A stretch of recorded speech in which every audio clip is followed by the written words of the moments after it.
आपको एक चीज बताता हूं फिर आगे बढ़ूंगा, बहुत गजब की चीज है, सुनो। आज इतनी क्रूरता मानव में क्यों आ गई? आज इतना हम लोगों का चरित्र कैसे गिर गया? आज हम इतने मेंटली डिस्टर्ब क्यों हो गए? आज हमारे घर में इतना क्लेश क्यों आ गया? आज हम लोग इतने अतृप्त क्यों हो गए? रीजन क्या है?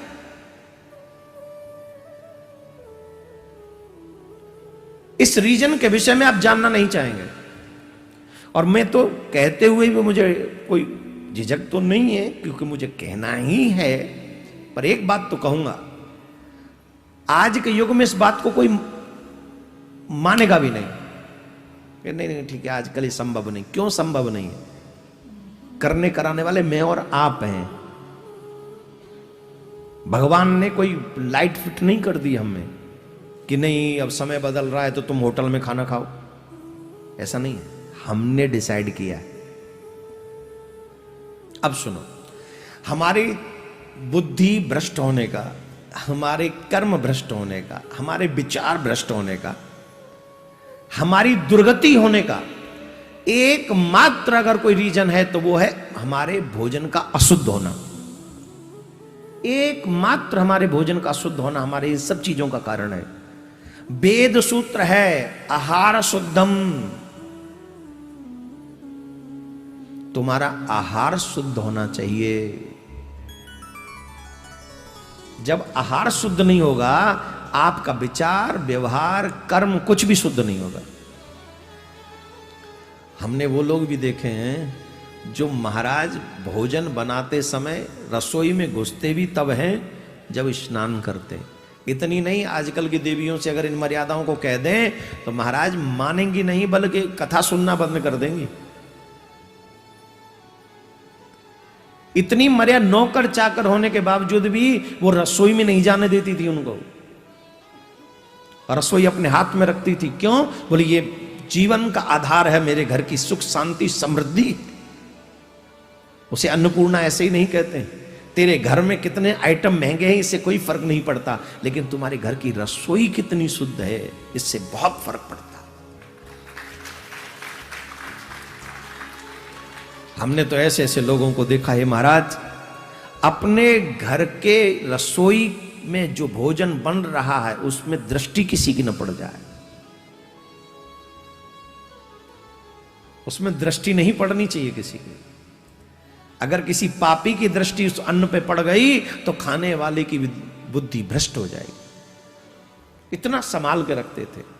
यहाँ पे जो गांव में है, जो जिनकी गाय भैंस थोड़े दूर बनती हों और वहाँ से जब दूध काट के लाते हों, उन बुजुर्गों की वो बाल्टी जिसमें दूध लेके आती थी वो कैसे लाती थी जरा उनसे पूछो। मुझे तो मालूम है, उसे कपड़े से ढक के सर पे रख के, सर पे क्यों रखा है? किसी को दिखे ना।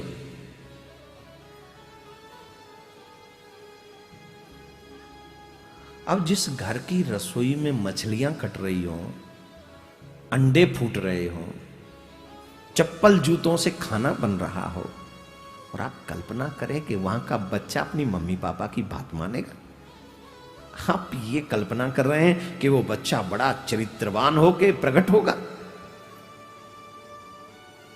वो घर में माँ बाप का नाम रोशन करेगा? आई एम सॉरी, ये तो वही हो गया जैसे बोए तो बीज कांटे के हैं लेकिन आम पाने की इच्छा रखते हैं। ये कभी नहीं होगा, हो ही नहीं सकेगा। अगर चाहते हैं कि आम मिले तो आम बो। माता बहनों से निवेदन है, जितना रसोई शुद्ध होगी। आजकल तो महाराज कहने में भी थोड़ा सा डर लगता है, कहीं कोई किसी को बुरा तो नहीं मानती हैं। आजकल की माताएं बड़ी समझदार हैं, इंटेलिजेंट हैं, पढ़ी लिखी हैं, माँ बाप के अच्छे संस्कार हैं, भगवान की बड़ी कृपा है, वेद पुराण पढ़ी लिखी देवियां घर में आ रही हैं। उन देवियों के आगे सब बातें कहना कोई बहुत बड़ी बात नहीं है। हनुमान चालीसा का पाठ, दुर्गा सप्तशती का पाठ जो है नित्य कर रही हैं, गुरु जी की दी हुई 16 मालाओं का जाप कर रही हैं, और जो है रोज रामायण का उत्तरकांड पढ़ रही हैं कि पता नहीं शायद बाल कांड तो चल ही रहा है, बाद में कभी कभी बीच में लंका कांड भी होता है, तो वो हैंडल कर लेती हैं। तो उनके आगे ये बात बताई जा सकती है। कितने घर ऐसे हैं महाराज जो देवियों के 4-5 दिनों में भी वही खाना बना रही हैं। क्षमा करना, कल्पना करके देखो खाने वालों पे क्या बीत रही होगी, उनकी बुद्धि कहां जाएगी, उनके विचार कहां जाएंगे।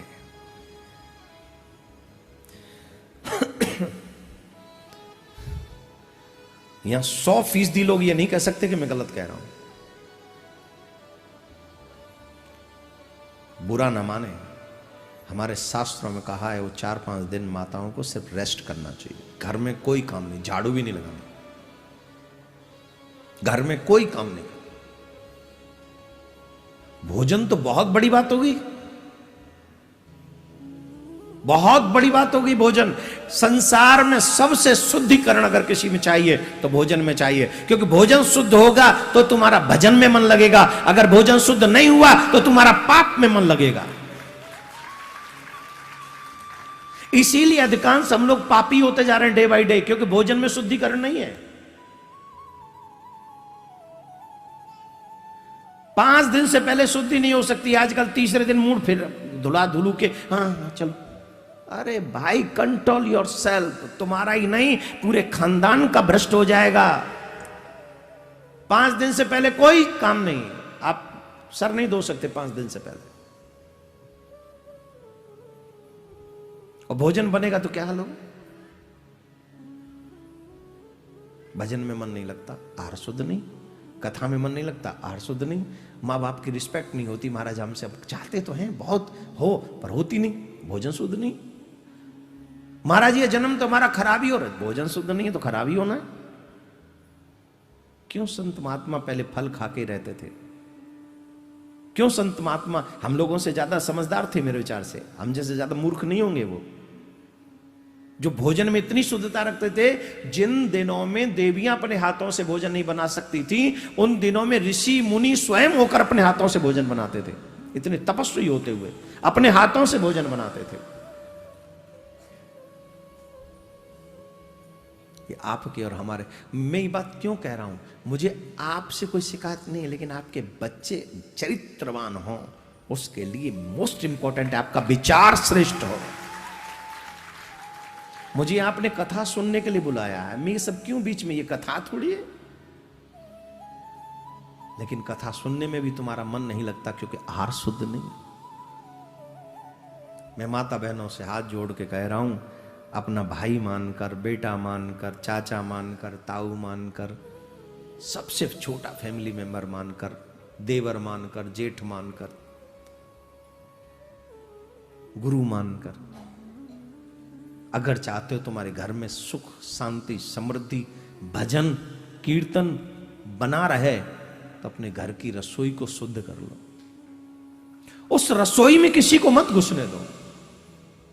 तुम्हारे घर की रसोई में तुम्हारे सिवा कोई ना घुसे।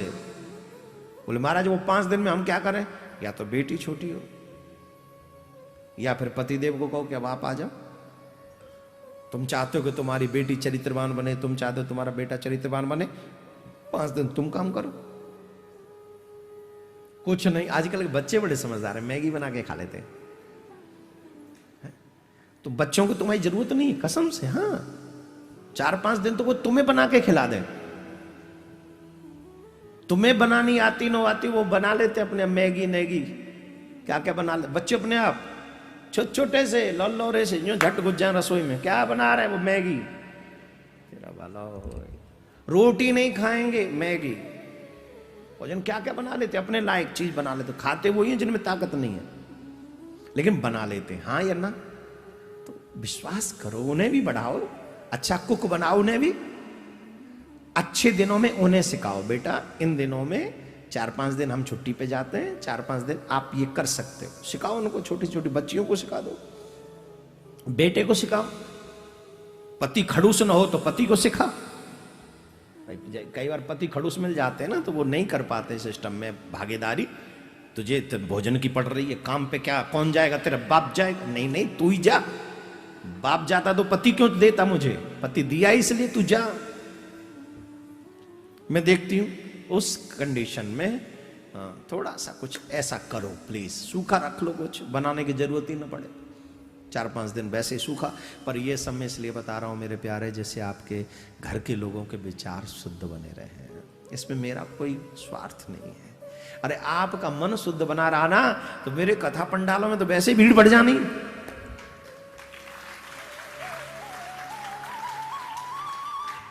ठाकुर जी की सेवा नहीं करनी, ठाकुर जी को भोग नहीं लगाना, मर्यादा रखें, मंदिर में झांकना भी नहीं उन दिनों में। संभव ये रहे कि मंदिर से आगे से भी नहीं निकले, लेकिन कई जगह फ्लैट छोटे हैं, मंदिर से निकलना पड़ेगा, तो उधर दृष्टिपात न करें।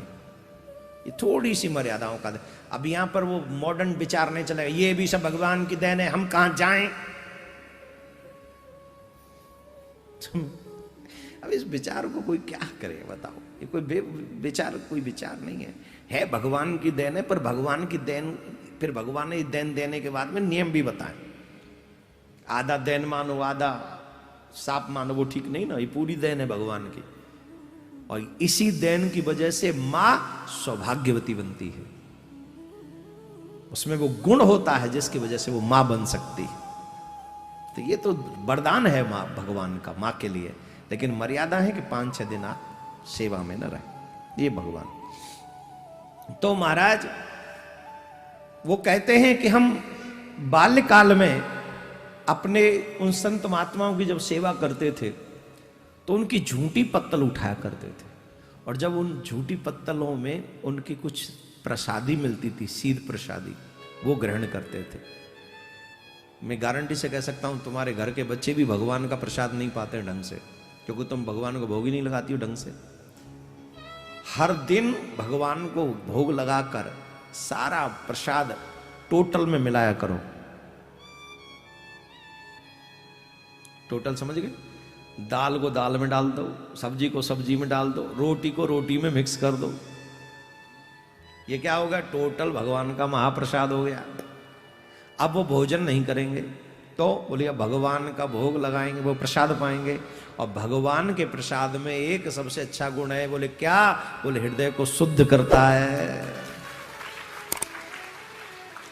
भगवान का प्रसाद करता क्या है? बोले हृदय को शुद्ध करता है। इसलिए अपने बच्चों को भगवान का वो प्रसाद पवाइए, अच्छा रहेगा।